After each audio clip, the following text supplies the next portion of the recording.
Turn-based games are a pretty old genre.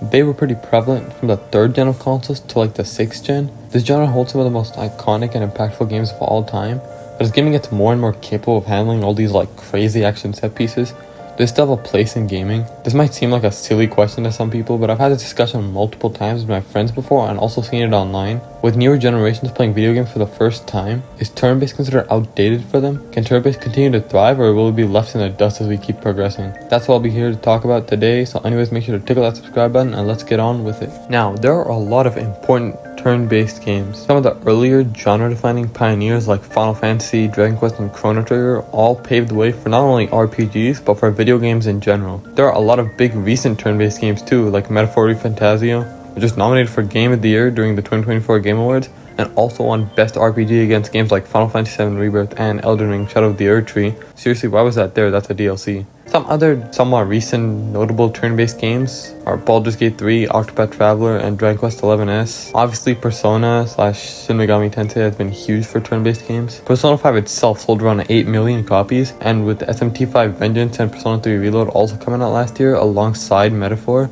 Atlus is going strong with turn-based games. Pokemon is also a big one for the casual video game audience. With all these recent games I just brought up, you might still be thinking, okay, what's the problem then? Well, there have been a few recent examples of turn-based going away. The big one is with Square Enix and Final Fantasy. Now you've probably noticed Final Fantasy is going in more of an action game direction. The last proper turn-based numbered Final Fantasy game was Final Fantasy X all the way back in 2001. And in recent years, we've been getting Final Fantasy games like FF16, which is completely an action game and is barely even considered an RPG by a lot of people. Final Fantasy 15 is also not turn-based. Even the remake of Final Fantasy 7, one of, if not the biggest turn-based RPGs of all time, isn't turn-based, but it's probably the closest thing to turn-based going on with Final Fantasy right now. While it is an action RPG, there is a tactical mode that slows down time and allows you to cast spells, use strong abilities, heal yourself, buff yourself, and do other stuff like assessing the enemies to see their weakness. The only way to be able to use tactical mode though is by attacking the enemies with the real-time action-based system to fill up your ATB bar. Once it's full, you can actually use the tactical mode. This is a perfect blend for turn-based and action-based, but it still isn't like a proper turn-based game.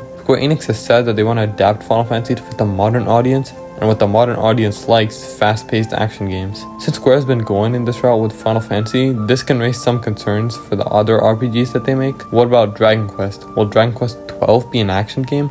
Apparently it won't, but how long is that going to last for? Are we going to get to a point where turn-based actually dies? Another example of a series going away from turn-based is actually pretty recent, being Pokemon Legends ZA. In the newest trailer, they show off an action-style combat where your positioning actually matters. We still don't know how the game fully works, but it's clear that this isn't the traditional turn-based that Pokemon games have been using since the start. I've also seen stuff like Persona 5 Strikers and Fire Emblem Warriors 3 Hopes brought up, which focus on a hack-and-slash Dynasty Warriors kind of style of gameplay. While these didn't fully deviate their entire franchise from the turn-based style that they're actually known for, they are still an example of going away from turn-based. So with all of this stuff in mind, is turn-based in danger? I don't think so. Again, this conclusion might not be surprising for some, but I've seen enough discourse on this to make a video on it. So allow me to explain why I think turn-based will actually be fine for all the non-believers. There is another series that actually made a shift with turn-based, but in the opposite direction of all the examples I just gave. That series is Yakuza. Yakuza was an action game series with Yakuza 0 to 6, but when Like a Dragon came out, it transitioned to turn-based. And guess what? Yakuza has been doing great since then. Like a Dragon Infinite Wealth was the fastest selling game in the series, and in general, Yakuza has been doing good since Like a Dragon. The other examples I gave, Persona 5 Strikers and Fire Emblem Warriors 3 Hopes, both were kind of like side projects and can be considered like spin-offs rather than the next mainline game. Yes, Persona 5 Strikers is a sequel to Persona 5, and Fire Emblem Warriors 3 Hopes is an alternate universe take on Three Houses, but neither of them even seem to be canon. Persona 5 Strikers is a sequel to the original Persona 5, but with Royal being a thing now, I don't think it's considered to be canon anymore. Both franchises have went back to turn-based with Persona 5 Royal and Persona 3 Reload, and also with Fire Emblem Engage for Fire Emblem. And outside of those examples, a lot of turn-based games have been doing pretty incredible. Pokemon games sell like crazy no matter what, but they've been going insane with their game output, which are all turn-based besides Legends ZA, which isn't even out yet. Just on the Switch alone, we got Let's Go Pikachu and Eevee, Sword and Shield, Scarlet and Violet, and Legends Arceus, and probably another one I'm forgetting. Nintendo in general has been going crazy with turn-based games, like Paper Mario The Thousand Year Door remake, which was just last year also, as well as the other Mario RPGs on Switch like Super Mario RPG Remake, and Mario and Luigi Brothership. Besides Mario, they still have Fire Emblem, which is bigger than ever. Even Square has a lot of turn-based RPGs that are outside of Final Fantasy. Games such as the HD 2D games like Octopath Traveler, which I mentioned earlier, and the recent Dragon Quest III remake, with 1 and 2 remakes coming soon. And like I said, Atlus has been going crazy with their turn-based games, so I think the genre isn't going anywhere. It's a genre that anyone can play. Some action games can't be played by some older people because they're too fast-paced sometimes. Turn-based games are really easy to understand though, and they leave room for strategy as well. It's only Final Fantasy that's room for major concern in turn-based games, and that's been a topic for a long time. And who knows, maybe Final Fantasy will go back to turn-based someday too.